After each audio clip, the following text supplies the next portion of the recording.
पंडित जी अब जरा लौटते हैं, क्योंकि बहुत सारे लोगों के मन में बहुत सारे सवाल हैं और धीरे धीरे हम कोशिश कर रहे हैं कि अपने शो में, अपने इस प्रोग्राम में उन सारे सवालों के जवाब आपके माध्यम से दर्शकों तक पहुंचाएं। इस ग्रहण का अगर हम देखें तो कारोबार पर क्या असर पड़ेगा? बहुत सारे लोग हैं जो कारोबार करते हैं और अभी कोरोना काल से उभर कर वो किसी तरह निकले हैं, और ऐसे में सूर्य ग्रहण अभी पड़ा, चंद्र ग्रहण है, तो कितना असर इसमें पड़ सकता है? बिल्कुल, अगर हम कारोबार को देखें, व्यापार को देखें, तो सबसे पहले व्यापार को देखने के लिए हमें देखना होता है शेयर बाजार को, क्योंकि मार्केट वहीं से आता है।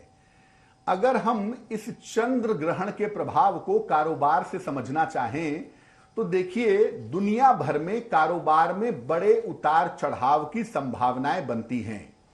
यह समय कारोबार की स्थिरता के लिए बहुत अच्छा समय नहीं होगा। अगले 4 साढ़े 4 महीने तक आप देखेंगे कारोबार में बड़े उतार चढ़ाव होंगे। शेयर बाजार में और कीमती धातुओं के जो व्यापारी हैं, जो लोग शेयर बाजार में पैसा लगाते हैं, शेयर बाजार का काम करते हैं, सोने का, चांदी का, कीमती धातुओं का व्यापार करते हैं, ऐसे लोगों को थोड़ा सावधान रहना होगा, क्योंकि शेयर बाजार के उतार चढ़ाव और कीमती धातुओं के उतार चढ़ाव से बड़े झटके लग सकते हैं। बड़ा फायदा भी हो सकता है, लेकिन झटके लगने की संभावना ज्यादा है। तो आप देखेंगे कि आने वाले समय में शेयर बाजार में और कीमती धातुओं के मूल्य में बहुत सारा फ्लक्चुएशन होगा, बहुत सारे उतार चढ़ाव होंगे, उसका ध्यान रखना होगा। अगर आप कर्ज लेना चाहते हैं या कर्ज देना चाहते हैं, कर्ज का लेन देन करना चाहते हैं, मकान खरीदने के लिए, प्रॉपर्टी के लिए, गाड़ी के लिए, व्यवसाय के लिए, अगर आप कर्ज लेना देना चाहते हैं तो एटलीस्ट कम से कम अगले 1 महीने तक कर्ज के लेन देन में थोड़ी सावधानी रखिएगा और कर्ज के लेन देन को सोच समझकर करिएगा, तो वो आपके लिए बेहतर होगा। अब चूंकि इसमें मेष और तुला का एक्सिस प्रभावित हो रहा है ग्रहण में, ये जो एक्सिस है ये साझेदारी का एक्सिस माना जाता है। इसीलिए जो लोग पार्टनरशिप में व्यापार करते हैं, साझेदारी में व्यापार करते हैं, उनको सतर्कता बरतना जरूरी होगा, क्योंकि इस समय पार्टनरशिप में दिक्कतें ज्यादा आ सकती हैं। और खास तौर से जिनकी राशि मेष या तुला है, या जो मेष राशि या तुला राशि के लोग व्यापार करते हैं, ऐसे लोगों के व्यापार में, साझेदारी में, पार्टनरशिप में दिक्कतें आ सकती हैं। इसका उन्हें ध्यान बनाए रखना होगा। तो ये व्यापार के हिसाब से हो गया, कारोबार के हिसाब से हो गया कि आपको क्या ध्यान रखना है। अब इसी के साथ साथ पंडित जी, जैसा हम अभी बात कर रहे थे देश के हिसाब से, राष्ट्र के हिसाब से, राजनीति और राजनेताओं पर आप क्या असर देखते हैं ग्रहण का? ग्रहण का सबसे ज्यादा असर अर्पिता राष्ट्रों के बाद राजनेताओं पर पड़ता है। उसका कारण यह है कि सूर्य और चंद्रमा दोनों प्रभावित होते हैं। सूर्य का मतलब होता ही है सत्ता, चंद्रमा दूसरे नंबर पर सत्ता का मालिक है। इसीलिए राजनीति और राजनेताओं पर ग्रहण के ज्यादा व्यापक प्रभाव पड़ते हैं। कुछ मिलता है या कुछ खोता है। राजनीति में इस समय रिश्ते टूटेंगे भी और जुड़ेंगे भी, यानी इस समय रिश्तों के टूटने के और जुड़ने की संभावनाएं हैं। हो सकता है पार्टियों का विलय हो, छोटी पार्टियां बड़ी पार्टियों में मिलें, ऐसी संभावना बन सकती है।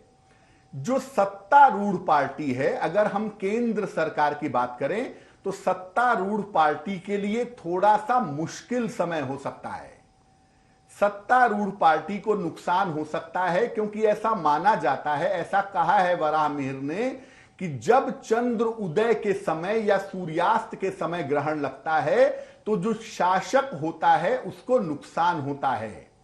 तो सत्तारूढ़ पार्टी को नुकसान की संभावना बन सकती है।